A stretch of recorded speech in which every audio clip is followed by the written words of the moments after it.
ಅಣ್ಣ ದಪ್ಪ ಆಗ್ಬೇಕು ಅನ್ಕೊಂಡಿನ ಮಜಲ್ಸ್ ಪಂಪ್ ಆಗ್ತಿಲ್ಲ ಏನು ಕಾಣಂತ ಕಾರಣ ಗೊತ್ತಿಲ್ಲ.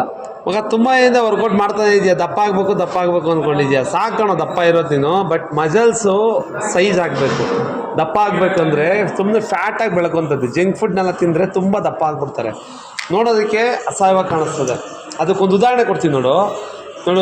ಇಲ್ಲಿ ಡಬ್ಬ ದಪ್ಪ ಕಾಣಿಸ್ತಾ ಇದೆಯಾ, ಇದು ಸಣ್ಣ ಕಾಣಿಸ್ತೈತೆ ಅಲ್ವಾ.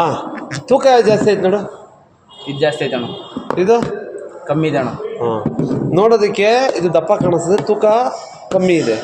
ನೋಡೋದಕ್ಕೆ ಸಣ್ಣ ಕಾಣಿಸ್ತದೆ, ತೂಕ ಜಾಸ್ತಿ ಇದೆ. ಇದಕ್ಕೆ ಉದಾಹರಣೆ ಏನು ಗೊತ್ತಾ, ಈಗ ನಾರ್ಮಲ್ ವ್ಯಕ್ತಿ ಫ್ಯಾಟಿಯಾಗಿ ಬೆಳೆದಿರ್ತಾನೆ, ಅವನು ತುಂಬ ದಪ್ಪ ಕಾಣಿಸ್ತಾನೆ, ನೋಡೋದಕ್ಕೆ ಚೆನ್ನಾಗಿ ಕಾಣಲ್ಲ, ಅಸಹ್ಯವಾಗಿ ಕಾಣಿಸ್ತಾನೆ, ದಪ್ಪ ಕಾಣಿಸ್ತಾನೆ.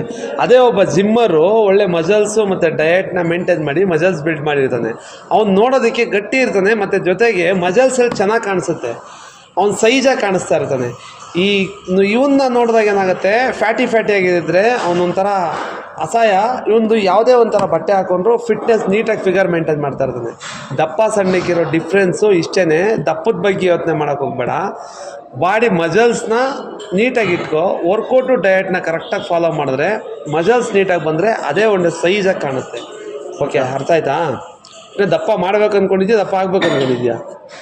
ಲೈಟಾಗಿ ದಪ್ಪದೇ ತೋರಿಸ್ತಾ ಇದೆಯಾ? ಲೈಟಾಗಿ. ಓಕೆ ಮಗ, ಆಯ್ತೀಯಾ ಅಂದ್ಕೊಳ್ಳೋದು ಆಗುತ್ತೆ. ಆದರೆ ಡಯಟ್ ವರ್ಕೌಟ್ನ ಕರೆಕ್ಟಾಗಿ ಫಾಲೋ ಮಾಡು, ದಪ್ಪ ಆಗುತ್ತೆ, ಒಳ್ಳೆ ಕೆಡ್ಸ್ಕೊಬೇಡ. ಓಕೆ.